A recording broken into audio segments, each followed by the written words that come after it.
Jusqu'à 9h, Good Morning Business. Et à 8h19, c'est Christiane Lambert, la présidente de la Fédération nationale des syndicats d'exploitants agricoles qui est avec nous. Bonjour Christiane Lambert. Bonjour. On est en pleine discussion, c'est évidemment stratégique pour vous, entre la grande distribution et les industriels sur le prix des produits. On sait quelle pression la grande distribution met sur les fabricants, notamment de l'agroalimentaire, qui répercute ensuite cette pression sur vous. Alors la grande distribution nous dit, oui, mais c'est pour la bonne cause. C'est pour les prix de revente aux consommateurs. On veut les prix les plus bas.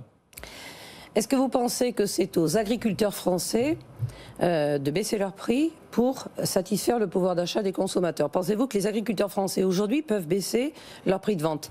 Les céréales augmentent, le soja augmente, donc l'alimentation de nos animaux, les poulets, les porcs, les bovins, est beaucoup plus chère. Plus 20% sur les céréales, plus 10% sur le soja. Les coûts de production augmentent, nous avons besoin de vendre plus cher. Or, les demandes des distributeurs aujourd'hui, c'est moins cher, moins cher, moins cher. Alors que, devant Bruno Le Maire, il s'était engagé la main sur le cœur de jouer la solidarité dans la filière agroalimentaire pour tenir un équilibre entre consommateurs et producteurs. Alors vous savez, Michel Houellebecq était hier chez Jean-Jacques Bourdin et il a une solution à proposer sur cette guerre des prix. Écoutez-le. Si des prix ne sont plus assez rémunérateurs, qu'il décrète des prix minimums. On est en situation de crise, c'est dramatique. Et si le ministre trouve que la négociation n'est pas bien, que c'est compliqué pour l'industriel, qu'il appelle le médiateur, qu'il décrète des prix minimums, qu'il sorte le secteur du jeu de la négociation. Nous, Leclerc, mais j'en ai parlé à tous mes concurrents, parce qu'on est sur les mêmes lignes Covid, là. Bien sûr. On ne veut pas se friter avec les industriels. On achète français, on veut promouvoir dans le plan de relance les productions de français. Vous demandez des prix minimums. Si les prix sont trop bas, que l'État assume. Il n'y a que lui qui peut fixer des prix minimums. Voilà, la solution de Michel-Édouard Leclerc, il n'y a qu'à fixer les prix agricoles. Ouais, il est cynique, Michel-Édouard Leclerc, parce qu'il est lisse et gentil en plateau. Dans les boxes de négociation, ça ne se passe pas du tout comme ça. Alors il dit que l'État fixe des prix minimums. Pourquoi? Parce qu'il sait très bien que l'État ne peut pas faire ça. On n'est pas à l'ère du Gosplan, URSS, où c'est le gouvernement qui fixe les prix. Ça n'existe pas, ça.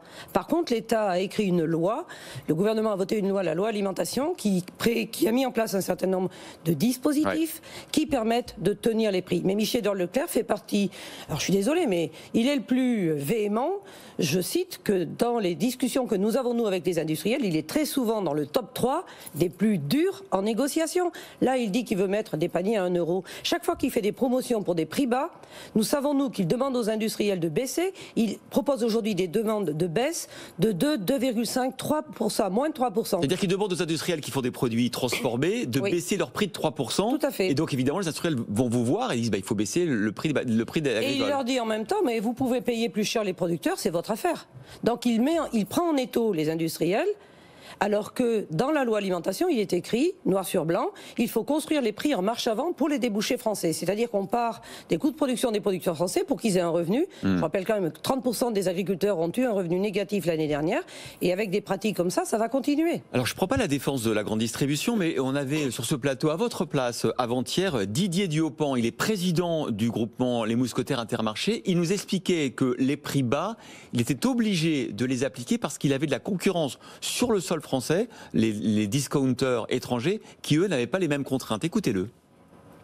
Nos concurrents sur le marché, des discounters qui peuvent être d'origine allemande, d'origine hollandaise, eux peuvent se contenter d'aller acheter le plus légalement du monde des produits en Europe et les ramener tout à fait normalement dans leur point de vente et dans des grammages différents, avec des compositions un petit peu différentes, des formats différents, et vendent à des prix parfois complètement décroché par rapport aux nôtres. Donc c'est une concurrence qui n'est pas normale. Voilà comment il se défend, il a sans doute raison. Est-ce que c'est normal que les règles ne soient pas les mêmes pour tous les grands distributeurs ? Alors Intermarché a cette spécificité d'avoir des usines, de transformer et d'être plus implanté que les autres en France. La distribution est très composite. Leclerc aussi a des outils de transformation. Et d'autres n'en ont pas. Par contre, la question de fond, c'est est-ce que le meilleur distributeur de France, celui qui aura la palme, c'est celui qui est le moins cher? Est-ce que l'indicateur de performance d'un distributeur, c'est casser les prix? Ça fait 30 ans que ça dure, et il y a plusieurs conséquences. Un, il y a il n'y a pas moins de pauvres et de précarité alimentaire. On est aujourd'hui à 5,5 millions de personnes, voire 8, qui vont vers les Restos du Cœur ou vers la banque alimentaire. Donc le pouvoir d'achat, il n'est pas satisfait. Les gens ne peuvent pas acheter à manger pour certains d'entre eux. 2, ça épuise l'industrie agroalimentaire qui a des faillites plus que les autres secteurs d'activité et ça tire sur le revenu des producteurs. Il y a des faillites d'exploitation agricole en France et on s'approvisionne de plus en plus à l'étranger. Alors, il va aussi, lui, de temps en temps chercher à l'étranger, moins que les autres. Il est possible d'aller acheter à l'étranger. Est-ce que c'est, franchement, l'attitude la plus responsable dans un pays comme le nôtre, de dire on est capable d'avoir toujours moins cher et on va aller le chercher à l'étranger? C'est pas sérieux. Ce modèle de la distribution à la française, il est assez spécifique en Europe. Il montre ses limites. Cette guerre des prix, elle épuise même les distributeurs eux-mêmes. Ils disent eux-mêmes qu'ils font moins de marge. Mais c'est une guerre de part de marché. Or, les consommateurs l'ont prouvé pendant le confinement. Qu'est-ce qu'ils veulent? Des produits plutôt français, de proximité, attachés à la qualité. Mais ça a un prix. Et le jour où les distributeurs comprendront qu'ils peuvent jouer d'autres cartes que le prix le plus bas, comme certains le font en contractualisant. Je vous donne un exemple. Ouais. L'année dernière, au moment du confinement, c'était la pleine période des fraises et des asperges. Ouais. Et ils disaient, mais on ne trouve pas de fraises françaises. Je voudrais trouver, je n'en trouve pas. Pourquoi? Parce que depuis 30 ans, ils veulent des fraises pas chères. Ils ont tué les producteurs de fraises français, qui ont des coûts de production bien élevés, et ils vont les chercher en Espagne. Et demain, encore plus loin, encore moins cher. Mais la loi alimentation, la loi Egalim, elle était censée justement remédier à ça. Elle a échoué? Mais encore faut-il qu'ils la respectent. La loi, elle pose des règles, mais elle ne fait pas à la place d'eux. Elle impose aux distributeurs qui ont inventé des mécanismes pour la contourner. Ouais. Ils n'ont plus le droit de faire des promotions, de faire des soldes, des promotions abusives. Ils font des prix chocs, des prix flash. Donc, ils sont assez habiles et ont des services juridiques pour pouvoir contourner. Et je finis avec mon histoire de fraises. Ouais. L'année dernière, en plein confinement, nous avons dit, si vous voulez des fraises françaises, contractualisez avec les producteurs. Faites un contrat, volume, prix, et vous aurez des producteurs qui s'engagent, qui peuvent même aller voir leur banquier en toute quiétude. Bien sûr, parce qu'ils ont des volumes garantis. Et... Qui l'a fait ?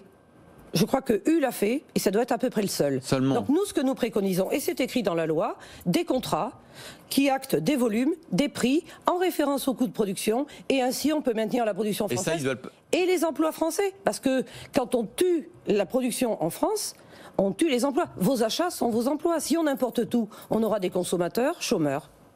Alors, et bizarrement, Christiane Lambert, vous avez défendu dans le dossier Carrefour-Couche-Tard la position du gouvernement en disant il a bien fait de considérer que Carrefour était une entreprise stratégique. Enfin, quand on vous écoute avant, là, depuis 5 minutes, on se dit que ce n'est pas forcément les acteurs de la grande distribution vos meilleurs amis.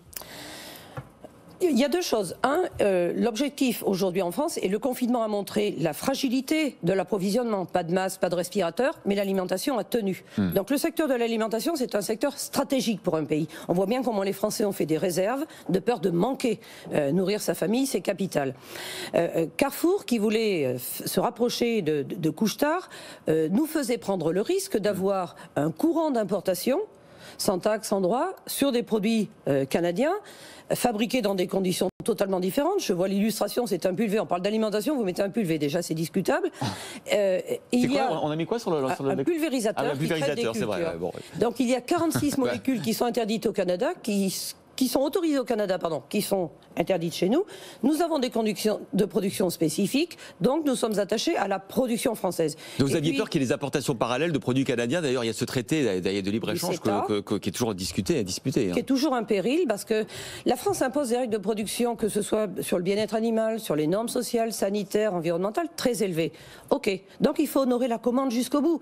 Si on impose aux Français et aux Européens des règles plus, mais que les produits qui rentrent et qui viennent d'ailleurs sont moins et moins 10 ans, ils sont moins chers.